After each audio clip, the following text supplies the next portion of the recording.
नमस्कार दोस्तों, आप सभी का साइन पे में स्वागत है। ये वीडियो होने वाली है न्यूट्रल लाइट के ऊपर। अगर आपकी मोटरसाइकिल की न्यूट्रल लाइट नहीं जल रही है तो आप ये कैसे पता लगाएंगे कि उसके पीछे क्या कारण है। मैं ये प्रोसेस पल्सर 150 ओल्ड मॉडल पे दिखा रहा हूँ, लेकिन आपके पास किसी भी ब्रांड की मोटरसाइकिल हो, सभी के लिए प्रोसेस बिल्कुल सेम रहेगा। न्यूट्रल लाइट एक इंडिकेशन लाइट है जो ये बताती है कि आपकी मोटरसाइकिल गियर में है या नहीं। सबसे पहले आपको की ऑन करके ये चेक कर लेना है कि आपके मीटर में पावर आ रही है या नहीं। अगर तो आपके केस में एक डिजिटल मीटर लगा हुआ है तो उसमें तो और भी फंक्शन जो वो चलते हैं और उससे आपको पता चल जाएगा कि आपके मीटर में पावर आ रही है या नहीं। और अगर मेरे केस में जैसे आप देख सकते हैं कि एनालॉग मीटर है, तो एनालॉग मीटर में आपको अपना फ्यूल मीटर चेक करना है और इसकी अगर जो ये नीडल है ये ऊपर जाती है तो इसका मतलब इसमें पावर है, और अगर ये ऊपर नहीं जाती है तो इसमें पावर नहीं होगी। अगर इसमें आपके पावर नहीं आती है तो वो एक अलग केस बन जाता है, और अगर पावर आ जाती है तो इसका मतलब जो है वो आपके मीटर सही चल रहा है और हो सकता है कि न्यूट्रल लाइट में ही कोई प्रॉब्लम है। तो आपको मैं एक बहुत ही अच्छा एक ट्रिक बताता हूँ जिससे आप अपनी प्रॉब्लम को फाइंड आउट कर सकते हैं, उसको लोकेट कर सकते हैं कि किस जगह पे वो प्रॉब्लम हो सकती है। तो आपको क्या करना है कि ऑन करने के बाद अपनी सेल्फ जो है वो स्टार्ट करनी है। मेरे केस में तो अभी ये सेल्फ ख़राब है, तो जैसे ही अगर आप सेल्फ लगाएंगे तो सेल्फ आपकी अगर लग जाती है तो इसका मतलब ये है कि आपकी जो न्यूट्रल लाइट नहीं जल रही है उसका कारण जो है वो है यहाँ पे हैंडल के पास में कहीं वायर कटी होगी, या जो आपका न्यूट्रल लाइट का जो बल्ब है वो फ्यूज़ होगा। और मान लीजिए कि आप जैसे ही इसे सेल्फ को लगाते हैं और सेल्फ नहीं चलती है, अगर सेल्फ नहीं चलती है तो इसका मतलब ये है कि आपके जो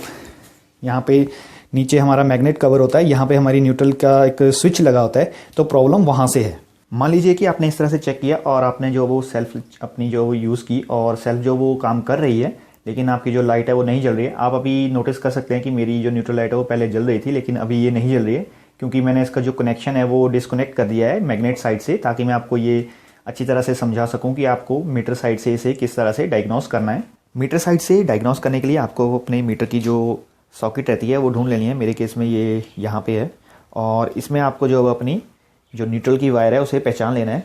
तो ज़्यादातर केसेस में ये लाइट ग्रीन ही होती है, मेरे केस में भी ये लाइट ग्रीन है, ये वाली आप देख सकते हैं। इसमें आपको करना क्या है कि एक वायर का पीस लेना है और इस वायर में यहाँ पे आपको कनेक्ट कर देना है, और इसके बाद में आपको जो है वो इसे बॉडी में कहीं पे भी अर्थ आपको इस तरह से करना है। और साथ ही में आपको ये चेक करना है कि आपकी जो न्यूट्रल की जो लाइट है वो जल रही है या नहीं। तो मैं आपको वो भी दिखा देता हूँ। आप देख सकते हैं जैसे मैं इस वायर को बॉडी से टच कर रहा हूँ तो ये जो हमारी न्यूट्रल की लाइट है ये जलना शुरू हो चुकी है। मैं आपको इधर से भी दिखा देता हूँ। ये देखिए, जैसे मैं इसे बॉडी पे टच कर रहा हूँ तो यहाँ पे जो हमारी न्यूट्रल लाइट है वो जलना शुरू हो चुकी है। तो इससे यही पता चलता है कि ये जो हमारा बल्ब है ये बिल्कुल सही है। अगर ये ऐसे करने पे भी आपकी जो यहाँ पे लाइट नहीं जलती है तो इसका मतलब यही होगा कि आपका जो बल्ब है वो ख़राब होगा और आपको इसे जो वो चेंज कर लेना चाहिए। मान लीजिए आपने इस तरह से वायर लगा के ये चेक किया और आपकी जो न्यूट्रल लाइट है वो भी जल रही है, तो इसका मतलब यही होगा कि जो न्यूट्रल लाइट की ये जो वायर रहती है ये हमारी कहीं पे जो ये हैंडल के पास में कटी होगी, और आपको इसे जो है वो चेक करना पड़ेगा। आपको इसे ओपन करके यहाँ से इस पूरी जो वायर्स का हार्नेस है इसे प्रॉपर्ली चेक करना पड़ेगा, और अगर ये यहाँ पे कहीं से कटी होगी तो इसे आप वहाँ पे जोड़ लें। और मान लीजिए जब आपने यहाँ से चेक किया और आपकी जो सेल्फ है वो भी काम नहीं कर रही है और आपकी न्यूट्रल लाइट भी नहीं काम कर रही है, तो इसका मतलब यही होगा कि आपका जो न्यूट्रल लाइट का स्विच रहता है जो यहाँ पे लगा रहता है मैग्नेट साइड के बिल्कुल साइड पे, आप देख सकते हैं ये फ्रंट स्प्रॉकेट कवर के बीच में लगा रहता है। सभी बाइक्स में ये इसी पोजीशन पे रहता है जहाँ पे आपका गियर लीवर गियर शाफ्ट जो होगी वो लगी होगी। तो आपको इसे ही डायग्नोस करना है, क्योंकि कई बार जो वो ये एक जो हमारा मैग्नेट की जो कॉइल रहती है उसके साथ में ही लगी रहती है इसकी वायर, तो कई बार ये अंदर से कट जाती है और कई बार ये वायर इस जगह पे भी ये हार्नेस से पहले ही कट जाती है, और कई बार यहाँ पे ये जो वायर है ये आप देख सकते हैं अभी तो मैंने ये इसे ओपन किया है, इसमें भी कई बार कार्बन वगैरह आ जाता है। तो आपको इसे डायग्नोस करना है कि आपकी इस वायर में कोई प्रॉब्लम है या आपका जो यहाँ पे न्यूट्रल का स्विच है वही ख़राब है। न्यूट्रल लाइट को डायग्नोस करने का एक फास्ट तरीका यहाँ से भी रहता है, जहाँ पे आपकी ये वायर लगी रहती है, जो न्यूट्रल की वायर लगी रहती है आपकी न्यूट्रल स्विच से होते हुए ये इस जगह पे आती है।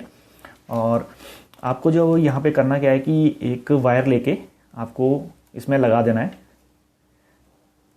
और उसके बाद में आपको जो इसका वायर का दूसरा एंड है ये बॉडी में टच करना है। अगर आपकी जो न्यूट्रल लाइट है वो जलती है तो इसका मतलब ये है कि आपका जो न्यूट्रल स्विच है वही ख़राब है, या हो सकता है कि ये कहीं पे मैग्नेट में बीच में कहीं पे कट गई हो।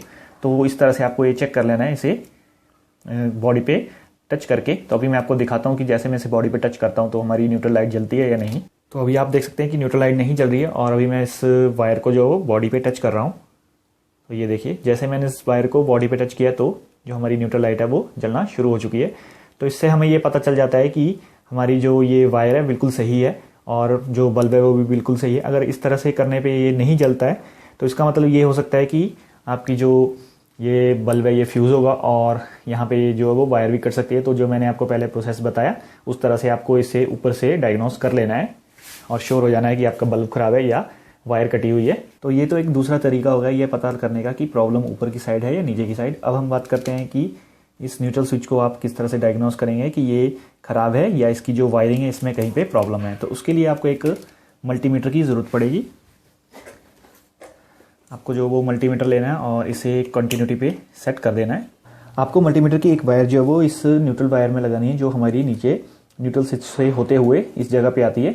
ये आप देख सकते हैं ये यहाँ पे मैंने लगाई है और जो दूसरी वायर है वो आपको बॉडी पे कहीं पे भी टच कर देनी है।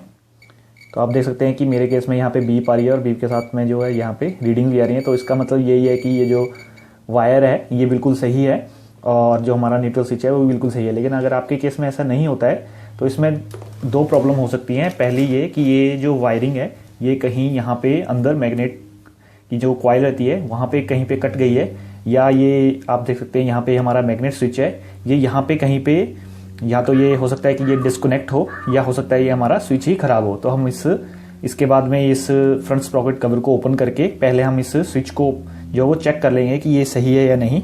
और अगर ये स्विच सही हुआ तो हमारी जो वायर है वो अंदर से कहीं से कटी हो सकती है। तो इस स्विच को भी चेक करने का तरीका यही है कि आपको इसे जो है वो एक मल्टीमीटर के ज़रिए ही चेक करना है। एक जो इसकी प्रोब है इसको आपको इस जगह पे लगाना है और दूसरी आपको कहीं पे भी बॉडी पे टच करके ये चेक कर लेना है कि रीडिंग आती है या नहीं। तो अभी आप देख सकते हैं कि एक जो मैंने वायर है वो यहाँ पे जोड़ी हुई है और दूसरी मल्टीमीटर की जो वायर है वो मैं यहाँ पे लगा रहा हूँ। ये देखिए जैसे मैं इसे बॉडी के साथ टच करता हूँ जो यहाँ पे बीप की साउंड आ रही है तो इसका मतलब कि हमारा जो न्यूट्रल का स्विच है वो बिल्कुल सही है और जो प्रॉब्लम होगी वो इस जगह पे ही होगी। जो हमारा मैग्नेट का कॉइल रहती है वहाँ पे कहीं पे वायर कट ही हो सकती है। लेकिन मान लीजिए कि अगर इस तरह से चेक करने पे आपकी बीप की साउंड नहीं आ रही है तो इसका मतलब यही होगा कि ये जो हमारा स्विच रहता है ये ख़राब होगा और आपको इसे जो है वो चेंज कर लेना चाहिए। अगर आपके मोटरसाइकिल में भी न्यूट्रल लाइट काम नहीं कर रही है तो कुछ इस तरह से आप डायग्नोस करके इसकी प्रॉब्लम को फाइंड आउट कर सकते हैं और उसे रिपेयर कर सकते हैं। अगर आपको ये वीडियो अच्छी लगी तो इसे लाइक करना बिल्कुल मत भूलिएगा और ऐसे ही आगे आने वाली वीडियोस देखने के लिए मेरे चैनल को सब्सक्राइब भी कर लीजिएगा। वीडियो देखने के लिए धन्यवाद।